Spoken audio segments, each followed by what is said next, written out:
Alright, how's everyone doing on this fine evening? Welcome back to yet another video here on the channel, and I am happy to confirm that the game publisher known as Activision is officially cleared of any wrongdoing. This verdict comes straight from the Activision board of directors themselves, so we know this to be absolutely 100% true, and there can be no bias or damage control involved in the situation at all, and we should respect the decision of the board without any dispute. Let's all give them a big round of applause. Yep. They're absolutely fucking phenomenal. We should bow down and kiss their feet. They're fucking amazing. I can't imagine a world without Activision. I really can't. So just in case you're not aware of what Activision has been accused of, besides being one of, if not the greediest gaming publisher in the world, it involves multiple counts of sexual harassment and discrimination against their employees, specifically women. Activision was involved in a 2-year-long lawsuit that was conducted by the state of California. So this was absolutely no small operation. If I'm not mistaken, even Congress had gotten involved to some extent as well, so this was kind of a nationwide issue. Activision was accused of what is described as a frat bro culture in their workplace, where women were constantly harassed throughout every workday. Male employees would engage in things such as cube crawls, where a man would drink an absurd amount of alcohol and crawl under different cubicles in the office, often engaging in very inappropriate behavior towards female employees. So this is obviously very sickening on its own, but supervisors and higher-ups at Activision were also known to treat their female employees very poorly. Women were often offered less pay, they were terminated more easily than other coworkers, and women of color were also described as being treated especially poor. There was even an instance of a female employee unaliving herself due to the treatment of Activision higher-ups and employees, but that's a much more brutal story, and you can find more info on that online, because it really is quite disgusting. But now that you have a brief overview of what the issues and lawsuits and all these ideas are about, let's read the article that shows how Activision decided to conduct their own investigation and find absolutely nothing wrong with themselves. Nearly a year after an explosive lawsuit by the California Department of Fair Employment and Housing kicked off a firestorm of sexual harassment and discrimination allegations at Activision Blizzard, a board of directors working group investigating the company has released its findings. Led by a 25-year veteran of the Call of Duty publisher, the group concluded there was never any systematic issue with harassment, discrimination, or retaliation at Activision Blizzard. Contrary to many of the allegations, the board and its external advisors have determined that there is no evidence to suggest that Activision Blizzard senior executives ever intentionally ignored or attempted to downplay the instances of gender harassment that occurred and were reported.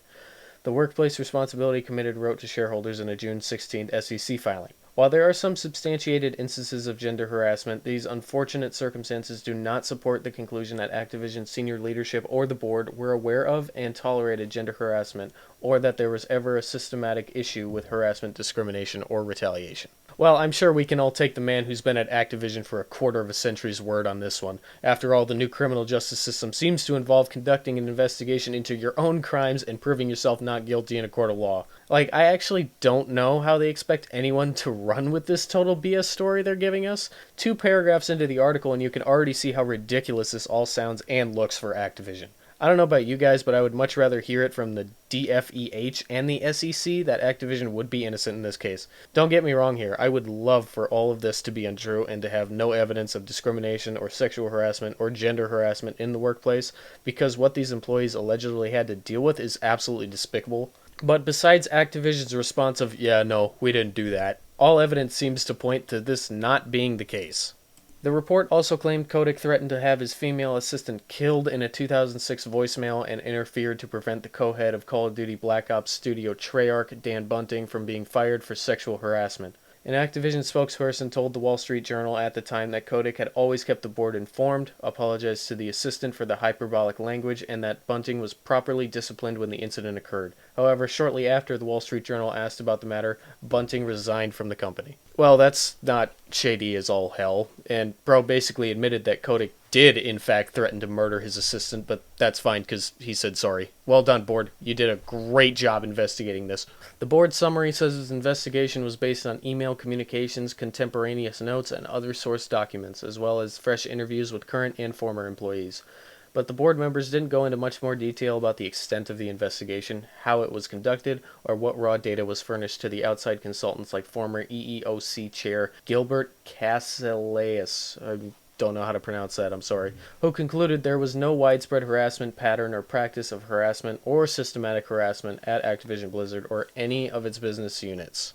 So basically, they go on to just give an incredibly vague and incomplete statement on how they actually conducted their investigation, but refuse to give the actual results or the extent they went to find the data. I'm just gonna take a quick breath.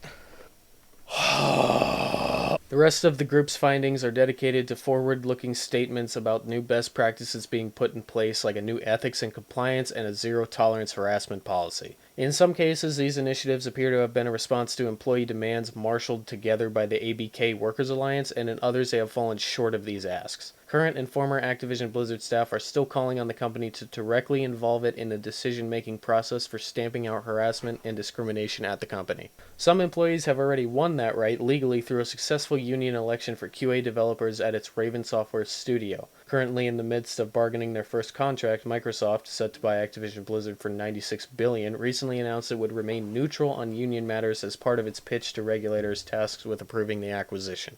Well, I guess if you're an extremely optimistic person, you could view the new ethics and compliance policies as a W, as well as a zero-tolerance harassment policy. I feel like this could be a step in the right direction, a very small one at that, but this doesn't help any of the victims that dealt with this kind of harassment and abuse beforehand. I mean, even if you read the reviews of what it's like to work for Activision and how they generally treat their employees, a lot of women have stated that it can be fun at some times, but there's totally discrimination and sexist practices there. I've read a lot of the reviews, and some of them actually say that it's pretty easy to get drugs there too, which is, obviously concerning. I don't want to outright say Activision is in fact guilty of all this, because that's not how we roll here on the channel, but I think we can all admit it doesn't look very good for them. I mean, even if you take one glance at the accusations without doing any research into the topic, it makes a lot of sense when you look at the games they've been producing lately and how broken and unfinished they are. We will be discussing the state of Call of Duty and why Vanguard is complete and utter trash in future videos, but it makes sense that a company with a bunch of drugged up, drunk, and sexist higher-ups and employees obviously wouldn't be able to finish and finalize the product they intend on releasing. That's all I'm saying. As we read, the article kind of ends on a higher note, explaining how some employees have actually won certain rights back in the workplace due to elections of new QA developers, so that's some good news. Always nice to end off on a high note, especially when dealing with Activision, where there don't seem to be many. But on that note, I think that's where we'll end it off for today. I hope you enjoyed today's video and consider subscribing if you enjoy the content here on the channel. I'm still working on a set schedule for when videos will be uploaded onto this channel due to my already insane workload with college and my job as well. I will be trying to upload at least 1 to 2 videos a week. That is the current plan right now. That could change as time goes on, but as of right now, that's what I'm thinking. But on that note, until the next one, guys, enjoy an Italian sub for me, and peace out. Oh, and, fuck Activision.